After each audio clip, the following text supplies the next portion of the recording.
ठीक है, मैं तो प्रणाम करूंगा आपको, छुपाया गया, मैं तो प्रणाम करूंगा सर आपको। आप जो कह रहे हैं ठीक है, चुनाव कराने में इसका ध्यान नहीं है। अगर कोई पार्टी के कहने से निर्वाचन आयोग कहीं चुनाव की तारीख का ऐलान करता है नहीं करता है वो अलग, क्योंकि आपसे बेहतर तो कोई नहीं जानता सर, आप सबसे पुरानी पार्टी है और सबसे ज्यादा सरकारें आपकी रही। मैंने कब मना क्या आप अपना अनुभव बता रहे हैं? मैं एक सेकंड, अब मैं उत्तराखंड क्रांति दल के पास जा रहा हूँ, उत्तराखंड क्रांति दल के पास जा रहा हूँ सर। शांति प्रसाद भट्ट जी भाई वो कह रहे हैं कि ऐसा हो सकता है नहीं, ये पूरा सच है, इसमें बहुत बड़ा झोल है। अब बताइए, जिसका अनुभव ऐसा रहा हो वो अपना अनुभव के हिसाब से बता सकता है ना। भाई कांग्रेस की सबसे ज्यादा सरकार रही, कांग्रेस अगर ऐसा करती आई होगी कि भाई निर्वाचन आयोग के अपने हिसाब से जहां तारीख ऐलान करवानी हो कर देगा, तो वो कुछ बातों में तथ्य भी है उनके। अरे रुक जाओ दादा, एक सेकंड, अब रुक जाओ। अरे भैया तजुर्बा ही तो आदमी को बताता है कि हाँ हमारा तजुर्बा है। 2001 का है, 2001 में भी तो भारतीय जनता पार्टी भाई भट्ट जी जवाब बात से मैं सहमत हूँ। आपने जो बिंदु उठाया है, निश्चित रूप से कांग्रेस की एक करप्ट प्रैक्टिस रही होगी और हरीश रावत जी उसके माहिर खिलाड़ी हैं, इसलिए उन्होंने पहले ही शंका जताकर एक संदेश दे दिया। सवाल यहाँ पर है, हरीश रावत जी यदि निकाय चुनाव को आधार बनाकर बोलते जी तो बात में सार्थकता दिखती, क्योंकि अभी महीना भी नहीं हुआ और उन्होंने जिस तरीके से पहले ही जो बयान दिया है निश्चित रूप से जल्दीबाजी का बयान है। मगर हरीश रावत जी की एक खासियत है, उनके बयानों का महत्व बहुत होता है। कहीं ऐसा ना हो ये मुद्दा बन जाए और भारतीय जनता पार्टी को इसका लाभ मिले।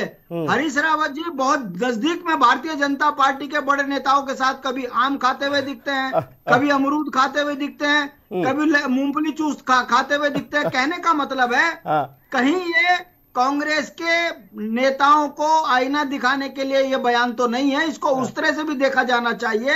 यानी आप मान रहे हैं कि हरदा बनाया गया, हरदा ही गर्दा उड़ाए हैं, आप मान रहे हैं हरदा ही गर्दा उड़ाए हैं कांग्रेस का है।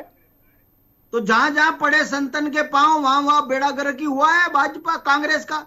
और मैं तो ये कहता हूं कि ऐसा तो नहीं है कि बद्रीनाथ की जीत में से बौखला गए हों और उन्होंने कांग्रेस को तुक्सा लगाने के लिए उत्तराखंड क्रांति दल कह रही है कि कहीं भाजपा के एजेंट के तौर पर या जो आजकल कहा जा रहा है कि भाई स्लीपर सेल के तौर पर काम तो नहीं कर रहे हरदा, क्योंकि आम भी खा रहे हैं वहां और बाकी पार्टियों में भी शिरकत कर रहे हैं। बिल्कुल नहीं, वो एक सम्मानित अनुभवी नेता है। अरविंद शर्मा जी बता दिया उसके बाद बयान दो, ये जैसा नहीं चलता राजनीति। बयान से पूरी सरकार केंद्र तक हिली पड़ी है, ये कम बड़ी बात है क्या? ठीक है भैया, एक सेकंड आप जाओ। अब दोनों जब मैंने आज की डिबेट की पोस्ट लगाई तो उसमें बड़े मजेदार कमेंट्स आए जी, क्योंकि आपने डिबेट का शीर्षक ही ऐसा रख दिया था कि वो हरदा पे फोकस हो गया था जी। तो कई कमेंट्स तो ऐसे थे कि हरदा ने कांग्रेस को खत्म करने की सुपारी ले रखी है बीजेपी से। जो बात भट्ट जी कह रहे हैं यूकेडी वाले, वही बात मेरी पोस्ट पे लोगों ने कमेंट करके लिखी है जी। और मुझे तो आश्चर्य होता है कि हरीश रावत, क्योंकि हरीश रावत को खबरों में बना रहना आता है, तो कभी कह रही है कि उनके बयान की अगर टिप्पणी उन पर कर रहे हो तो वो सूरज को दिया दिखाने के माफिक है। अजी अब वो सूरज तो अस्त हो गया है, अब उस सूरज की बात मत करें जो उदय होता है, ये अस्त वाला सूरज है।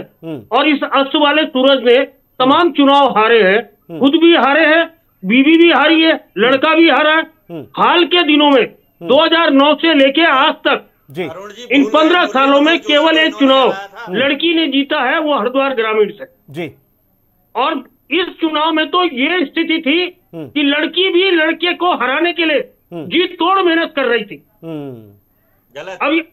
अब इसका जवाब हरिद्वार वालों से ले लीजिए। वो